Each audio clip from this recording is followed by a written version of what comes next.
Hey, everybody. Welcome to Mastering Local Marketing. It's a podcast. This is episode 162, What Great Salespeople Notice, Part 3, Sales Buying Signals Most People Miss. This may surprise you, but some salespeople lose the sale after the customer has already decided to buy. The customer starts asking about timing, delivery, or what happens next, and the salesperson keeps presenting.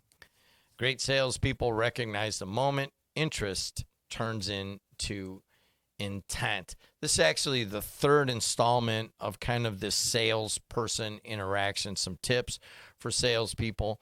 And who better to do that than the leader of this podcast, Matt Hansen, digital marketing guru. Thanks, Matt, for bringing this up. I like this topic. Well, it's funny because I've just started the whole process of shopping for a new car. So we'll see if anyone out there is listening, because we're going to give you some advice on that.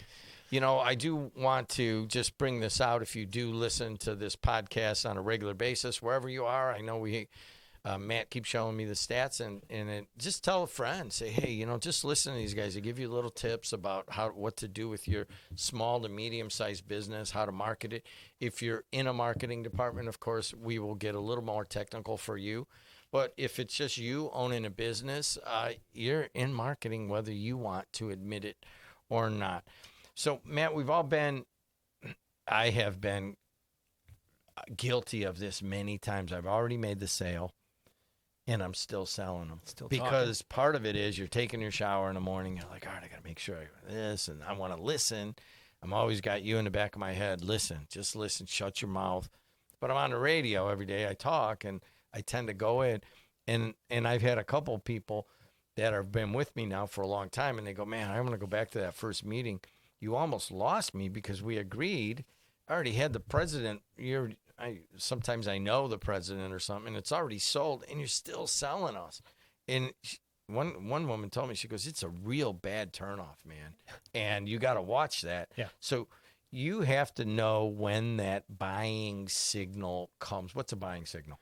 Yeah, so a buying signal, it can be a variety of things, but if they're asking about things after the fact, right? Like, well, how much does this cost? How fast can I get it? Those types of things. Those are buying signals. So they're not countering you on anything. What they're trying to do is get the full spectrum of what's going to happen. And those buying signals mean that they're one step away from it, right? Maybe you just got to answer one more question or something in that realm. But it's funny you mentioned like you continue selling, and I've worked with people. One of the best case studies that I've had was I had this person that I was working with a while back, and they would prepare a million different. They had a folder and all this collateral that they were taking in. They had a presentation and all this other stuff, and this new client was coming in, and I said, "What if we got rid of all that?" You keep doing that to me. Go ahead. Yeah. I'm gonna tell people how this went down. Yeah. But go ahead. So this wasn't you, but I said, what if we got rid of all that? And they're like, oh, well, this is how we do it. And I said, well, why? And then we started looking at the packages that they had, and they had 3 different packages. And I go, well, you always sell package 1, you never sell package 2 or 3. What's going on here? Well, they just want to be in the door. And I said, okay. So we went in there and started asking, instead of doing a presentation, instead of handing anything to them, we got in a kind of a round circle and just had a conversation and asked, we know you're here because of XYZ. We know that you see the value in what we offer. What are some of the additional things that you're looking at? And they started going down a variety of different paths. So we were just asking them what they were looking for. So in the end, what I did is I took those 2 or 3 things that they were talking about, and I said, well, what if we could guarantee that we can put those in the package? And they're like, that would be absolutely great. That's everything that we were looking for. And I said, okay, then, and I looked at the person that I was working with. I go, we can guarantee they can get all of that, right? And she said, yeah, absolutely. And I said, okay, well, it's for this price. And the price was literally 4 times the price that they normally sold things for. And I said, okay, so we're going to give you our base package with all of the things that you came in for today. Plus, we're giving you 3 additional things that you didn't, think you were going to get, but you asked for today, and we're going to give them to you. And this is our base package. And they said, where do we sign? Where do we send the check? we didn't present, we didn't do anything. We just walked in, we asked a couple questions, we listened for the buying signals. They wanted these 3 things. We gave it to them, which, funny enough, didn't cost us anything to do.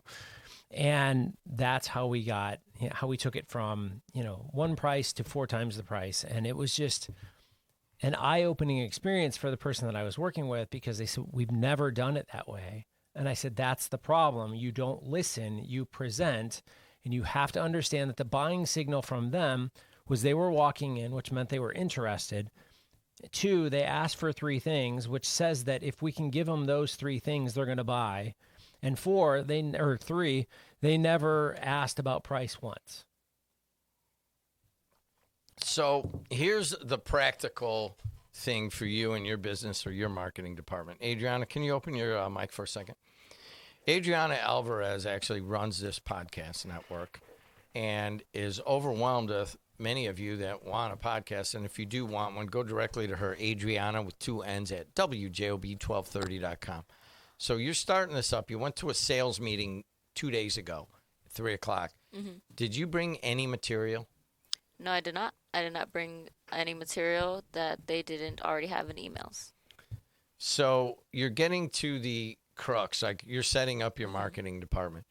In the beginning, I came from this in the mid-'80s. I was selling radio ads here and helping them out. Everything was, here's your package, go through the outline, tell them everything about it, and then see if they want to buy, and then here's the packages at the end. Okay, that was how I was taught. And Matt came along, and he's we're talking about how to market the station and that. And you basically have pushed me, like, just go in and talk to them. Just go in and talk to them. And, you don't have to have this fancy marketing package. You put one together, but I think it was put one together for us, and I like it. But then I started going without anything. And I will say this, that if they really want to see something, you should have something on your website. Here, you're sitting at your desk. Go to the website. You can see it's right there, blah, blah, blah. Mm-hmm. But I've found I have way more good fortune with dealing with a potential client by deliberately not having anything with me and then going back to the reporter world of bringing my notebook and just listening to them and taking notes. So the entire dynamic has changed just because I didn't come in with this material. And I was so uncomfortable, and I was kind of pissed at you at first. But then I want to share that with you. He loves it when I say, which is almost always Adriana, by the way. Mm-hmm. So angry when at him. When I say, well, right. Matt, you were right. And he loves that. But I want to share that with you folks. Sometimes to listen, you got to have basically nothing in front of you. Mm-hmm. And it works in a weird way because now you're listening. You're not just telling about your thing. I said, well, what are you guys trying to get done? What are your challenges? And it works. It works, everybody. So if you spend a lot of money and a lot of time making a real slick marketing package, or you've hired someone to do that, I don't know, man. You could buy a bunch of Facebook ads. You might be better off. I know plenty of people that have spent hours and hours and hours building marketing materials and emails and all this systems, and then never getting out there in front of anyone, and they don't sell anything. Exactly. Yeah. And that is, but you do have, all right, let's talk about this from a practical standpoint. Mm-hmm. I got my HVAC guy. You're looking for a car. I mean, some of the smaller dealerships, they got to do some of their own marketing, that kind of thing. So you have somebody. Well, let's look at a car. When you sit down, they don't necessarily show you all the things. They talk about it. They just tell you and they listen what you want. And it's mostly a communication thing. But that's going to be uncomfortable for a lot of the people that are into marketing, that have the material, that they've gone through ABC, like the 1980s presentation. Mm-hmm. How can you get them comfortable to be receivers of information instead of tellers of information? Well, I don't think we need to necessarily provide so much information when somebody sits down in front of us, right? So, take a car. I'm doing my research online. I'm looking at different things. The only time I ever go to a dealership is to test drive to see how the car handles. We talk about timing questions, and when I sit down with them, I go, it's this car and I need to get to this price. And that's a clear indicator that this is where we're going. Are you going to meet me where I want to go? And that's interesting and fun and challenging and all in the same. And, there are some people that listen to that. But going back to your statement there, a lot of people will go and do the research by themselves. They'll understand, you talk about your HVAC guy. They're probably out there researching HVAC systems, unless it's, 100 degrees outside and they have no AC. But by the way, can you tell we got our AC fixed? Well, it's also 70 outside today instead of 140 like it's been. But yeah. Adriana's just smiling. She had to do all those shows in a 90-degree heat, and then finally we got it fixed. Yeah, but everybody's lost weight here. They're all, like. Well, I mean, that was sizes. My buddy, so I just called him. I didn't have to do any research. Come over, fix it, boom. But not everybody has the buddy. They've done that research, and a lot of times the client is coming to you, kind of knows your thing already. Mm-hmm. So why are you representing it to them? Right? Exactly. Right. Like, again, you talk about a lot of the, like HVAC and plumbing and all those. I mean, yeah, you may have to explain what needs to be done, but I pretty much know what's going on. I mean, we've talked about like sewer lines in the past and, replacing that stuff, and what has to be done. Just, you're going to dig a hole, you're going to rip out the old pipe, you're going to put a new pipe in, and you're going to fill the hole back in. Are you going to do some landscaping, some, anything on top of that? That's about the only questions that I need to know. And then it comes down to price, right? And how fast I can get it. And those are all buying questions, right? Like price, what's your price? What's your timeline? How fast can I get it in? That's what we're talking about today, is that buying questions, you need to quickly just close your mouth on your sale and just start, let's get their, signature on the contract at that point. So most people will continue to talk and talk and talk. And I've kicked people underneath the table to get them to stop talking, because I'm in, I do this a lot with people where I go and I consult, and I will literally sit in a room with them where they're giving a pitch and they just keep going, and I'll give them the blank stare, like, what are you doing? Just stop. And I think it's the nerves that people have, the uncomfortableness that they just keep, I know this, I'm going to keep going with this, and I feel uncomfortable asking for the sale. But if they're giving you those buying signals, well, how fast can we get this installed? What is this, right? Like, there are all these different things. And, I don't think people focus on what's being said as much. And again, I work with students all the time, and I'll throw buying signals at them and they miss them all the time. And I stop them. I'm like, I just threw one at you. Watch my body language, right? If I turn to you, or like if I'm arms folded and all of a sudden I turn to you and sit up, that's a clear motivating factor right there that you've piqued my interest. Go down that side. And it's funny how very little people understand these types of things. Now, I get it. Some of you out there are probably well-versed salespeople, and you're like, yeah, this is basics. But a lot of people don't understand that those are things that are happening. Human behavior is we tell exactly what we're doing, and most people don't pay attention to it. And, it's funny because my students, a lot of the times they're like, how do you do that? And I said, I've been doing it for almost 30 years at this point. I see it all the time. I know what's going on, and you'll get as good as me at some point. But if you're out there and you're trying to sell, watch people, listen to what they're saying. And you really should only be talking about a quarter of the time. You should be listening about 3/4 of the time. Okay. So let's do a couple of, practical natures here. So I'm the president here of like basically 4 companies. So I do a lot. That's what I do is I sell. Mm-hmm. So I go out and I sell something, right? So I don't really know what's going on a lot of times in those verticals, right? Like Adriana's podcast network. I was like, all right, well, hey, contact Adriana or Lori and we'll go with it. So I've gone from when they asking me all these deeply specific questions, I'm like, hey, you know what? She's going to handle this. She's going to take you and walk you through this whole thing. If you're in, all right, cool, that's good. Let's move on from there. So I have shifted it out.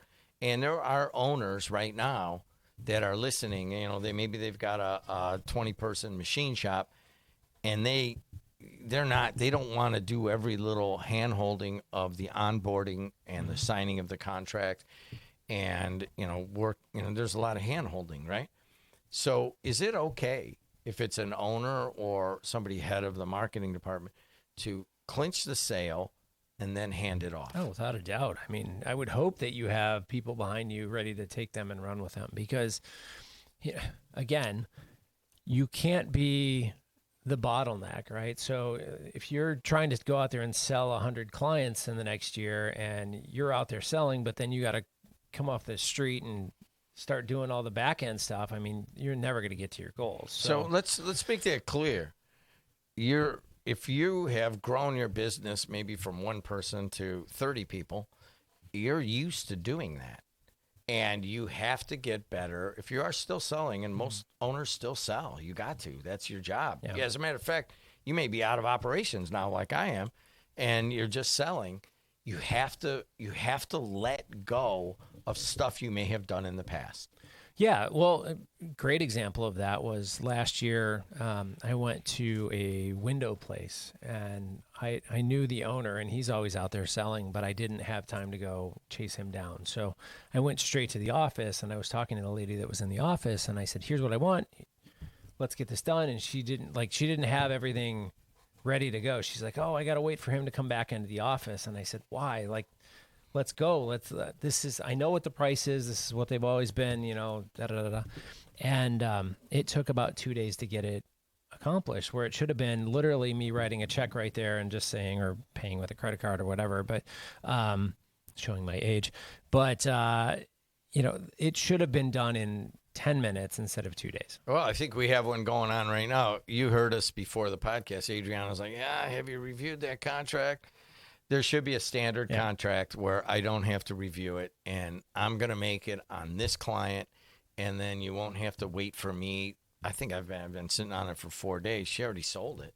Yeah. And I sold it, handed it to her. She got it already, and then I'm bottlenecking it. So that's a good term. And, we try to give practical stuff for you and your business. That is something to be concerned about. Matt's a big systems guy. Do not let the bottlenecks build up in your system. All right, let me give another part. You're talking about cues in person, and you're meeting with people and hand-to-hand combat. A lot of times these are on Zoom or Riverside or whatever online or Google Meet. How does that change things? I don't think it's as personal, right? So we've all sat on Zoom and Google Meet and all that, and quite honestly, one of the clients that I work with, they used to do weekly meetings on Zoom, and since I've joined them, now they're in person, and they're just like, "Oh, this is so much better."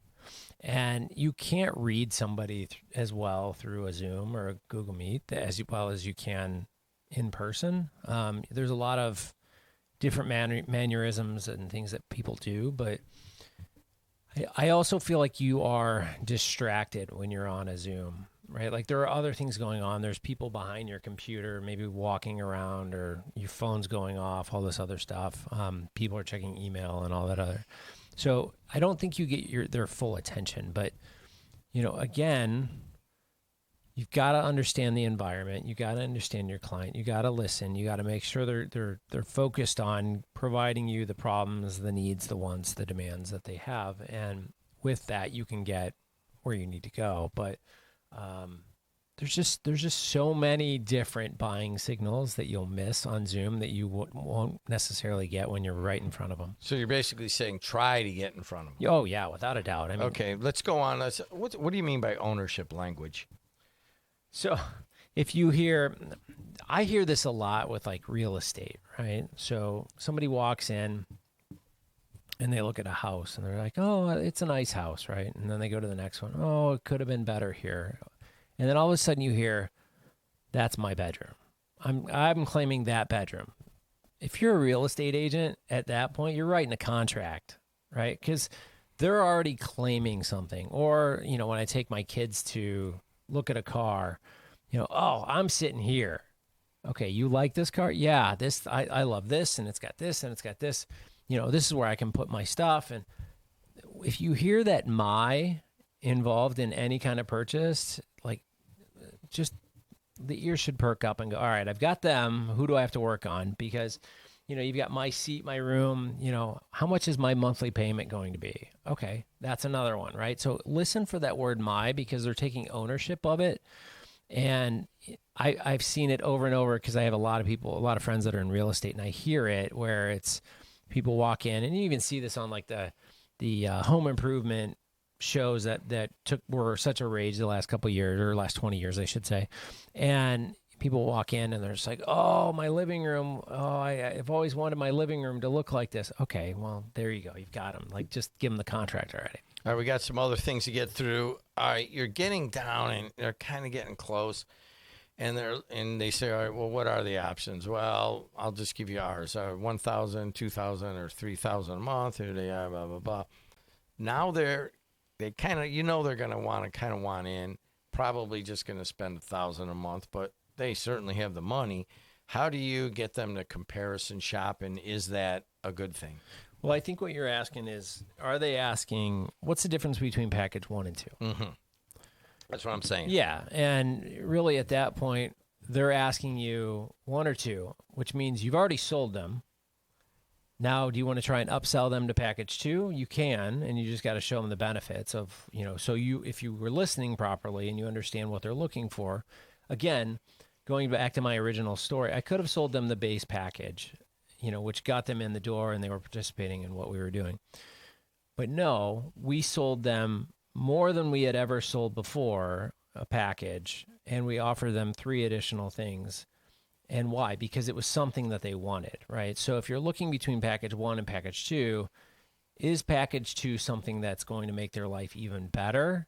Sell them on that part. Don't sell them on the price. You say, we have a $1,000 package, we have a $2,000 package. I'm looking at it going, all right, we have a light package and we have a boosted package.